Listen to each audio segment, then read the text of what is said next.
jovem, bom dia, boa tarde, boa noite, tudo bem com você? Seja muito bem-vindo à nossa aula de literatura. Hoje daremos continuidade ao assunto do romantismo. Abordaremos juntos a terceira fase ou a terceira geração romântica, que também pode ser chamada de fase social ou então fase condoreira.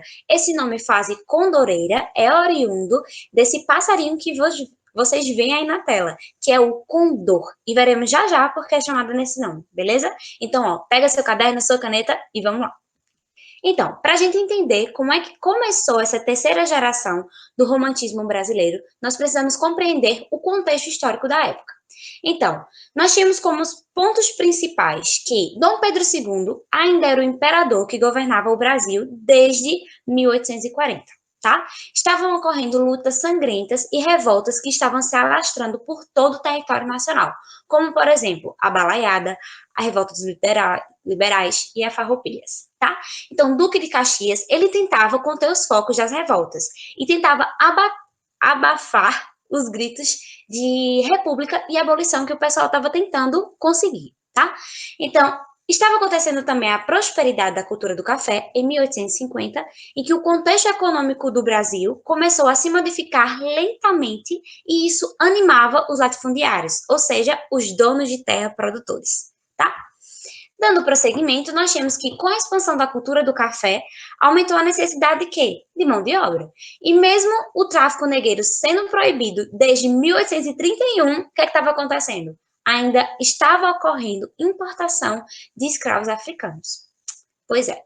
Então, a sociedade naquela época, devido a esse contexto, ela estava dividida entre emancipacionistas, que eram os liberais. Eles queriam liberdade do Brasil total, liberdade total do Brasil diante de Portugal, liberdade dos negros, enfim, eles queriam liberdade do Brasil.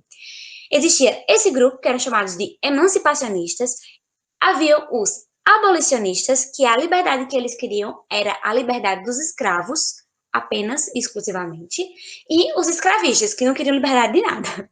Queria que continuasse esse regime de escravidão aqui no Brasil, tá?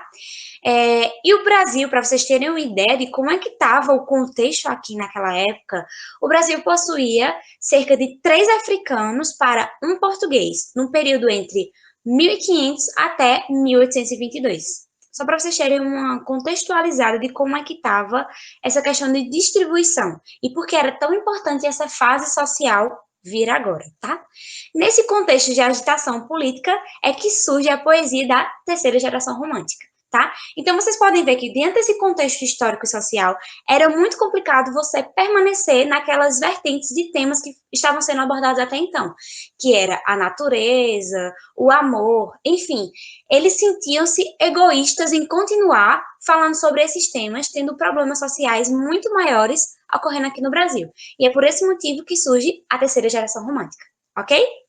Então, ó, o condoreirismo, ele é também chamado de terceira geração romântica, como a gente já viu. Em São Paulo, estava tendo muitas fazendas de café, e elas utilizavam como mão de obra imigrantes, tá? Principalmente italianos, naquela época. Os barões de café eram os responsáveis pela organização da infraestrutura comercial que permitia negociar o café que cultivava. Então, a prosperidade econômica gerada pela exportação de café, por essa questão da produtividade do café, fez com que São Paulo tivesse muitos melhoramentos em questão de infraestrutura da cidade, como, por exemplo, eles começaram a ter acesso a luz elétrica, rede de água e esgoto, estradas, entre outros. Então, por essa questão de organização de infraestrutura, o pessoal de São Paulo, ele tinha uma sensação de que estava vivendo melhor. E essa sensação de melhor vivência, melhor qualidade de vida, era comparada à vivência em uma cidade europeia, tá? Porém, a gente viu agora que existia esse detalhe aqui, ó, que o Brasil possuía cerca de 3 africanos para um português, o que não era o mesmo contexto vivido na Europa daquela época, ok? Dando prosseguimento, diferente da Europa, a escravidão estava presente aonde? Aqui no solo brasileiro. Tinha a sensação que em São Paulo você estava morando na Europa, porém aqui tinha o quê? A escravidão ainda, tá? As senzalas, que eram úmidas e frias, mostravam essa questão dessa realidade completamente contrastante com a Europa daquela época, tá? E inspirados pelos princípios libertários defendidos por Victor Hugo, poetas como Castro Alves e Sousa Andrade escreveram sobre o horror da escravidão e outros temas sociais. O que é que eles faziam por meio dessas obras? Eles denunciavam, por meio da poesia, as injustiças sociais que estavam acontecendo aqui no Brasil daquela época. Beleza? Vê só. Ok, acabei de falar no nome de Victor Hugo, mas quem é esse Victor Hugo? Vê só, o Victor Hugo, ele era um cara que recomendava que a arte de hoje, ela não deve buscar apenas pelo belo, mas sobretudo o bem. Ele falou isso, ó, faz um tempão, porém, vocês concordam que é aplicável ainda hoje? Então, baseados nessa recomendação de Victor Hugo, Castro Alves e Sousa Andrade começaram a escrever obras mais sociais, em que a liberdade, eles tinham a liberdade como um dos pilares do bem. Então, o condor, que é aquela árvore que eu mostrei para vocês, logo no início do slide, ela é uma árvore da Cordilheira dos Andes. E ela é escolhida para ser uma representação dessa terceira fase social, porque ela é um símbolo da liberdade, tá? E os poetas, no caso Castro Alves, Sousa Andrade e os demais poetas que também estavam envolvidos nessa terceira geração romântica, eles se sentiam obrigados a orientar homens comuns para os caminhos da justiça e da liberdade. Conseguir mostrar a todo mundo como era maléfico essa questão de desigualdade social, como isso trazia uma sensação ruim para a sociedade, trazia consequências para a sociedade, e eles tentavam fazer com que as pessoas vissem isso, enxergassem isso por outros olhos, ok? Então, como características, nós tínhamos que a busca pela identidade nacional ainda continuava, tá? Não era mais focada só em etnias europeias e indígenas agora, mas também eles incluíram a identidade negra no país, tá? Então, por esse motivo, o tema de abolicionismo é bastante explorado, porque eles viram que aqui no Brasil não era só composto por europeus e indígenas, obviamente. Também existiam os africanos nesse nosso contexto. Então, por isso, agora, é realmente mostrar essa nova vertente de etnia, nova vertente não, né? Essa vertente de etnia que já existia, porém até então não era vista. E por isso ela é considerada nova, tá? Então, as características eram o erotismo, também o pecado, a liberdade, a realidade social e a negação do amor platônico, tá? Vamos ver um pouco mais sobre isso já já. Então, participavam de debates sociais, os autores, e eles tinham interesse pelas questões políticas e eram mais conscientes do contexto brasileiro no momento. Não era só voltado à questão de, o Brasil é lindo, nós temos uma natureza exuberante. Não era só isso. Eles procuravam ver o que é que tínhamos de bom, porém também procuravam ver o que tínhamos a melhorar, ok? Que era o contexto atual. Não era mais voltado só ao egocentrismo, ao individualismo, aos sentimentos pessoais. Eles agora procuravam entender o contexto, tá? Os jornais se fortaleciam como instrumentos de divulgação das obras literárias, que era por onde as obras eram circuladas. E existia muito a presença do poeta-orador, que eram os poetas condoreiros que procuravam atingir um público mais numeroso, ou seja, atingir mais pessoas. E por isso eles iam a teatros, às sacadas de jornais e às praças públicas para declamar os seus versos. Por esse motivo, a linguagem utilizada na terceira geração romântica é uma linguagem mais simples, mais clara, mais objetiva e muito mais grandiosa. Para quê? Para abranger mais pessoas, para que as pessoas se sentissem muito mais impactadas. Então, tinha muita exclamação também, que era realmente para as pessoas sentirem a emoção daquele contexto social que estava sendo vivido na época. Beleza? Dando prosseguimento, nós vamos agora ver um pouco sobre os principais autores, que são Castro Alves e Sousa Andrade, tá? Castro Alves é esse boy aí da foto, e ele tem uma estreia que ocorre no momento de modificação do contexto econômico e político daqui do Brasil, tá? Em que acontecia um crescimento da cultura urbana, debates em torno dos ideais democráticos e a revolta pela manutenção do sistema escravista. Ou seja, eram vários contextos sendo alterados e Castro Alves surgindo daí, tá? Suas produções revelam um importante deslocamento das outras gerações românticas. Então, vamos só revisar rapidinho. Na primeira geração romântica, nós temos a valorização da natureza, a valorização nacionalista. E na segunda geração, nós temos a valorização egocêntrica do homem no centro das coisas. Lembra disso? Então, o que é que ele faz agora? Ele tenta deslocar essa percepção em que o sentimento de exaltação da natureza da primeira fase é substituído pela exaltação da humanidade, tá? E a questão da ordem do coração, que era da segunda geração, ele agora fala que é trocada pela ordem do pensamento. Ele fala, deixa um pouco o nacionalismo e vamos prestar atenção na humanidade e deixa um pouco o egocentrismo, o coração, para prestar atenção no pensamento, no sentimento, no que está acontecendo agora, ok? Então, ele aderiu à causa abolicionista e fez de seus poemas um espaço para divulgar o sofrimento em que viviam os africanos escravizados, tá? Os textos dele com maior destaque sobre esse tema são Vozes da África e O Navio Negreiro. Aqui é um exemplo de uma obra que eu considero ela muito interessante para você conseguir entender um pouco do que Castro Alves falava naquela época. Vou recitar para vocês. Vê só. Leitor, se não tens desprezo de fim descer as senzalas, trocar tapetes e salas por um alcouce cruel, que o teu vestido bordado vem comigo, mas cuidado, não fique no chão manchado, no chão do imundo bordel. Não venham esses que negam a esmola ao leproso, ao pobre, a luva branca do nobre, ó senhores, não mancheis. Os pés lá pisam em lama, porém as frontes são puras, mas vós, nas faces impuras, tendes lodos e pus nos pés.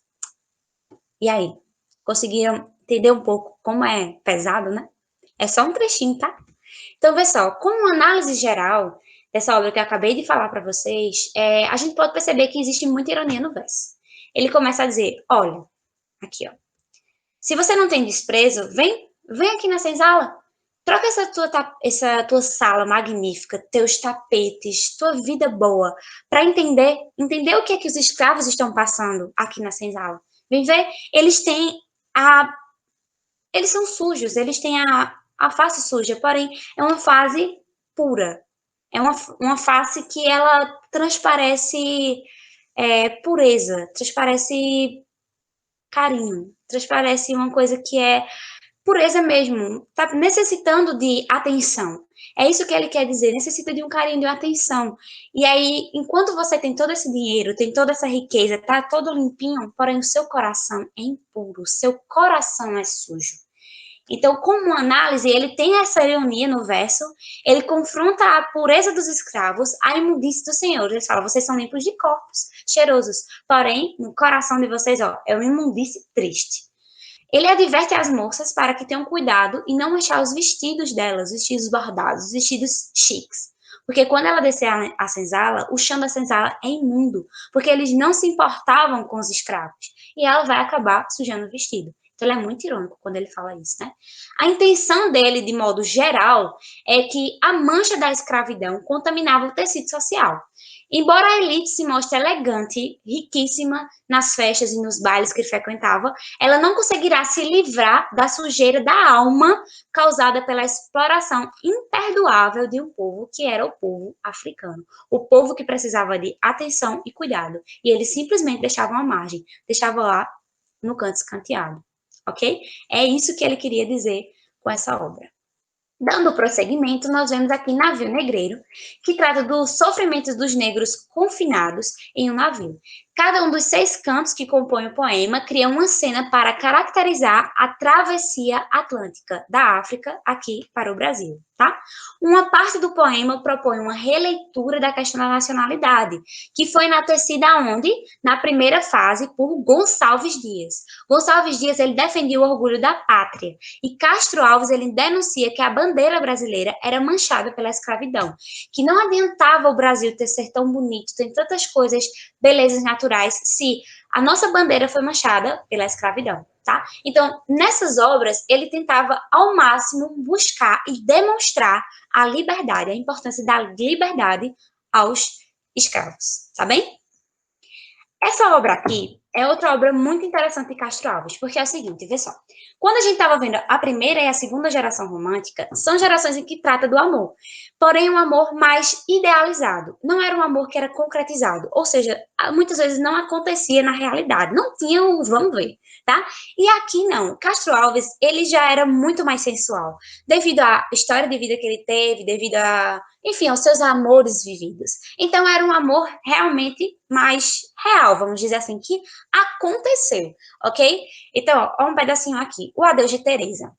A primeira vez que fitei Teresa, como as plantas que arrasta a correnteza, a valsa nos levou nos giros seus e amamos juntos. E depois na sala, adeus, eu disse-lhe a temer com a fala. E ela, corando, murmurou-me adeus. Uma noite entreabriu-se um reposteiro, e da alcova saiu um cavaleiro, ainda beijando uma mulher sem véus. Era a pálida Teresa. Adeus, disse-lhe, conservando-a presa. E ela, entre os beijos, murmurou-me adeus. Como você pode ver, quando eles se encontraram pela primeira vez, eles já namoraram, né? Então eles já tiveram aquele contato, aquele amor realmente aconteceu. Diferente das outras gerações. Você pode ver que até no final ela fala, quando ela estava indo embora, ela ainda disse, beijando ele, adeus. No outro era muito mais idealizado, não tinha essa questão da vivência mesmo. Já Castro Alves não, ele traz essa questão da sua vivência, do que ele viveu, dos amores que ele viveu, enfim, para suas obras, ok? Torna elas mais sensual. Beleza? Dando prosseguimento, nós vamos ver agora Sosândrede, que é este outro boy que vos fala da foto, tá? Sosândrede, ele se preocupou em definir uma identidade que representasse toda a América e não só o povo brasileiro. Ele era filho de fazendeiros que nasceu no Maranhão, aqui no Nordeste, e estudou na França, na Bélgica, nos Estados Unidos e no Chile. Estudou em vários lugares, né? Então, ele pode configurar tanto dos poetas da segunda fase, para a questão de critério cronológico, de datas, como na terceira fase, pela temática dos poemas que ele escrevia, tá? Do romantismo brasileiro. Então, ele defendia uma nova civilização americana, independente política e culturalmente. Então, ele tinha essa questão do americanismo crítico, que ele falava, que era para fundir as três Américas, encontrando alusões entre os aspectos paradisíacos, perfeitos, maravilhosos e infernais, que bagunçavam tudo, ok? Então, a principal obra dele, de Sosândrede, é essa obra aqui, ó, Deza Errante, tá? Vou ler um trechinho aqui para vocês. Nos áureos tempos, nos jardins da América, infante adoração dobrando a crença. Ante o belo sinal, nuvem ibérica, em sua noite a envolveu, ruidosa e densa. Cândidos incas, quando já campeiam os heróis vencedores do inocente. Índio nu, quando os templos incendeiam, já sem virgens, sem ouro reluzente. Sem as sombras dos reis filhos de Manco, viu-se que tinham feito e pouco havia a fazer-se, num leito puro e branco, a corrupção que os braços estendia. Então, como uma análise geral dessa obra da Gueza, é uma obra épica que usa elementos da natureza andina para exaltar a exuberância do cenário americano e a força do novo continente, tá? Que era esse continente americano que ele tanto pregava. A tragédia da Gueza representa a destruição do Império Inca e sua morte torna-se símbolo do fim de todas as possibilidades grandiosas associadas àquele povo que foi massacrado pelos colonizadores. Então, ele também aborda essa vertente de libertação, de liberdade, tá? Então, outra coisa muito interessante para falar sobre Sosândrede é que essa obra dele, ela só veio ter reconhecimento maior e foi dada uma importância maior a ela depois, muito depois da sua publicação.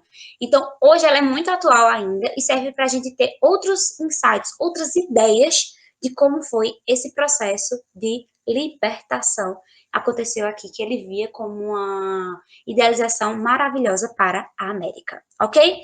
Então, pessoal, é isso. Acabamos por aqui a nossa terceira aula de literatura. A nossa aula de literatura em que abordamos a terceira geração romântica, tá? Estou deixando para vocês um material em anexo para vocês entenderem um pouco mais sobre a prosa romântica. Não deixem de ler, que é super importante, ok, pessoal? Qualquer dúvida está aqui, ó. O meu contato, aqui na verdade, né? Aqui, não sei. O meu contato, por favor, fala comigo, tá? Estamos juntos, vamos lá e não desista, não se cansa, tá só começando. Um cheiro, até a nossa próxima aula. Tchau, tchau.